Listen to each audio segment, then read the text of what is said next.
you doing, guys? Dean here from We Coach Crypto. I hope you're keeping well, and I hope you're having a great Friday. Had some really good feedback on my video yesterday about where I think the economy is going, and what's happening with it all, and my points of view. And I had a few questions, and I've spoken to a few people about it, and it's all been positive. So I will be doing more videos like that, because it's all there to try and help everyone navigate their way around what's going to happen, what potentially can happen, what the outcomes are going to be, and how to get around all these things that are going to happen.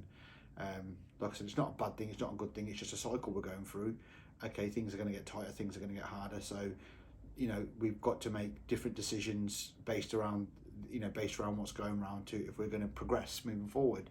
There are going to be a lot of changes. There's going to be certain asset classes that are going to come down, but there's going to be certain asset classes that go up. So there's always opportunity wherever you look.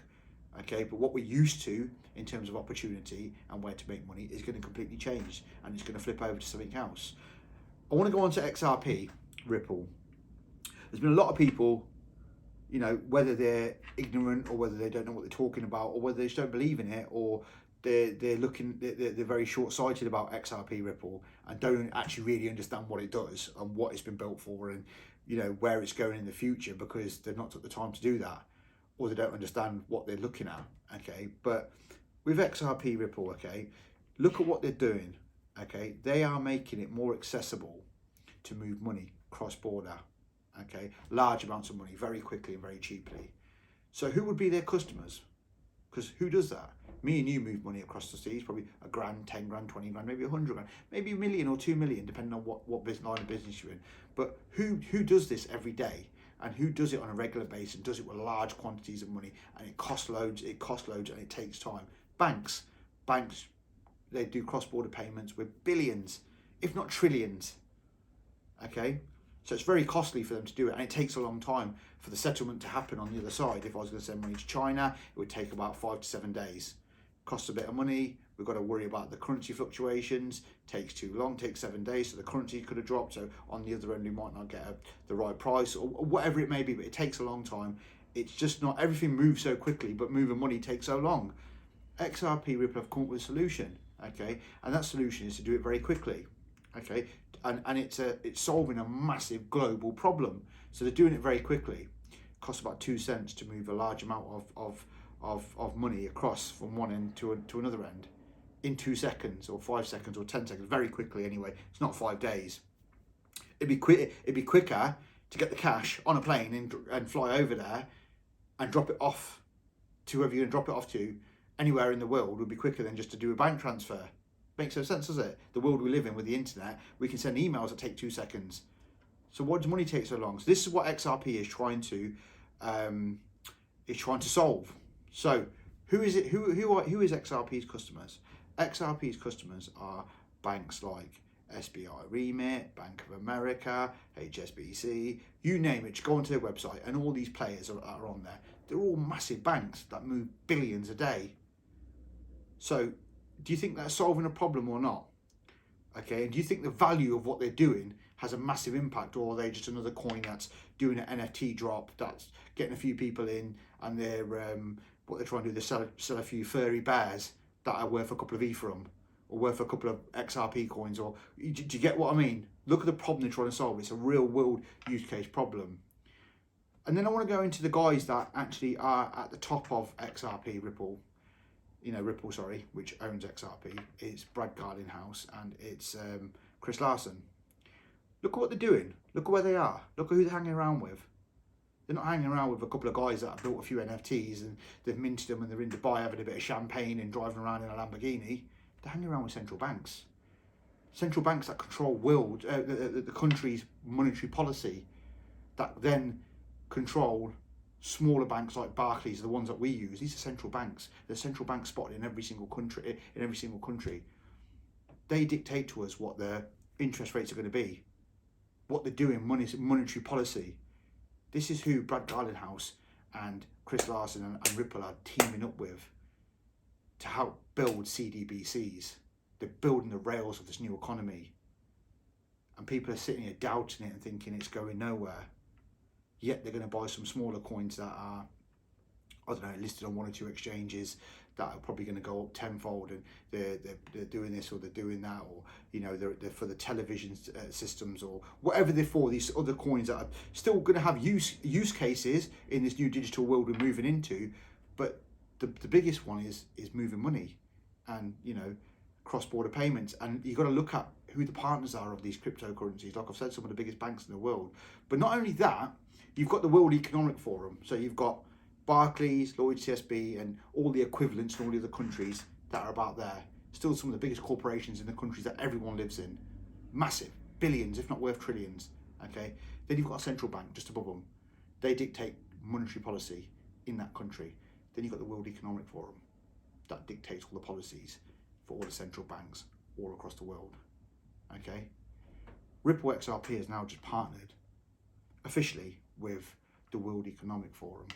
So when I say to people, watch what companies do and watch what the biggest players do rather than what people say on social media, because I don't care what people say on social media. I don't care what people on YouTube are saying. It's just opinions, isn't it? It's just opinions, isn't it? It's just opinions that someone's got, you know, 4,000 followers or 100,000 followers. You've got to watch what the decision makers make, what the decision makers of the monetary systems are making. Watch what they're doing and watch the decisions they're making. It'll give you a good indication of where we're going. That's what I always do. What BitBoy says, what this guy says, what that guy says. It's all good and it's helpful information, but it's not a decision, is it? When the Economic Forum makes a decision to say we are partnering with Ripple XRP, that's a big decision. That shows you that, you know, potentially these guys are building the rails now for our new global financial system. Now, at 35 cents, at 40 cents, at $3, do you think the price is going to go up? Well, for all of these banks and central banks and the World Economic Forum to use it, the price would probably need to be a lot higher, wouldn't it? Could it be $100? Could it be $200? I don't know. I don't know how many banks are going to buy how much XRP to making sure their transactions move quicker and making sure they can use it and facilitate all their money that they're moving. MoneyGram, Western Union, you know, whoever these new partners that are coming in are going to be, there's probably hundreds more that banks that will start announcing that they're using. Santander is one of them. So you've got to look at what people are doing, what the banks are doing. Yes, it's a lengthy process because systems like this don't take 5 minutes to build. It's not, you know, making a burger and chips. They're building a financial system for 8 billion people in this world to use. It does take a bit of time. There's policies that need to be written. There's regulation that needs to happen. They need to test systems. It's a transition we're having. So you've got to be patient, because a lot of people are impatient. They give up on XRP thinking it's a shit coin. It's not just because the price hasn't moved. Do you think Brad Garlinghouse, do you think Chris Larson's bothered about the price moving and what a few people are saying on YouTube? They know what they're building. They know the companies they're working with. They know that the people that are their customers are the powerhouses of the world that are moving money. That's what you've got to look at. Don't be short-sighted. Think about what you're doing. Think about where you're investing into. Yeah, some of these meme coins, Shiba Inu and Dogecoin, they're all great. You can make a few quid off them. But look at companies that are changing the world, because that's what I believe Ripple are doing. Ripple are trying to change the world, making things more accessible, more faster. Look at where they're going. Look at the conversations they're having. Do you see, you know, Shiba Inu, or I don't know, I can't even name some of these shit coins now. I keep forgetting what they call it. I don't know, Burger Coin or whatever. Do you see the CEOs sitting on CNBC, sitting on Bloomberg? Do you see their law team sitting there talking about the case and talking about, you know, what they're doing and how they're progressing? Yes, there's a massive the SEC case that's sitting there over the head of XRP, which is obviously not let the price move since the last bull run. The price has been very stagnant, because as the case came out, the bull run just started just afterwards. Everything else blew up. XRP didn't blow up. It was very frustrating for XRP holders, I can imagine, and I feel for you. But the partnerships, you can't deny that the partnerships there is speaking a complete different language and a complete different story. Will XRP detach from the rest of the crypto market from a price point of view? You've got to ask yourself, because Bitcoin's too expensive for banks to use. Bitcoin's a store of value. But XRP isn't. It's being used. It's going to be used daily within our financial system. Where would the price need to be if all the banks would start buying? Because you've got to remember the crypto market's just over $1 trillion. I can't even remember what the crypto market is now because I've not got it on my computer, but the market cap's just over $1 trillion or maybe just under $1 trillion. These guys move hundreds of trillions a year. They need to have a percentage of XRP within their system to be transacting in it, to be moving this money cross border. And how many payments happen just from the UK out to different countries. Then imagine all the other countries intertwined making payments. Then the central bank's making payments. The XRP price needs to be quite high, doesn't it? I'm not speculating and saying it's going to go to 1,000 or 10,000, which there are speculations of that price going up to, but we don't know, do we? What I can tell you is I believe it's going to go a lot higher, and I believe you've got to have patience. You've got to see the writing is to me on the wall. Could I be wrong? Of course I could be. But what the evidence is in front of me is that you've got the biggest powerhouses and the biggest players in the world using this system. Whether it's been switched on yet, or it's been used yet, or it's just being put together and being integrated, if that is the case, that's good enough for me. I can wait another year, easily. Have a great day, guys, yeah? Keep winning, but just think about what you're doing. When you're researching a company, look at what they're actually doing. Don't just go off what other people are saying. Don't just go off price movement, because you see a lot of these coins, especially in the crypto market, they don't move for a while. They don't move. They just sit there stagnant. They're building. They start up. They have their private sale. They sit on an exchange. People forget about them because the price isn't moving. And then they go, fucking hell, that's just 100x. That's just 200x. I wish I would have got in there. I wish I would have got in there. I wish I would have got in on Talcoin. I wish I would have got in on Luna. Okay, Luna collapsed, but it was still at under $1 before it went to $100. Yes, there was some nefarious activity there, but it's still, regardless, if you got in at $1 and you sold at 100, you'd have made 100x. You'd have put $1,000 into that. You'd have made quite good money. You've got to be early on these things. You've got to understand what you're buying. You've got to do your research. You have to do your research, guys. So don't listen to what everyone else is doing. Get onto your own computer and do your own research. Look, follow smart people and look at where they're pointing you. Then do your own research. Don't take what anybody's saying. Don't take what I'm saying now as gospel. Because who am I and what do I know? I'm not some multi-billionaire. I don't own a bank. But I look at what the banks are doing.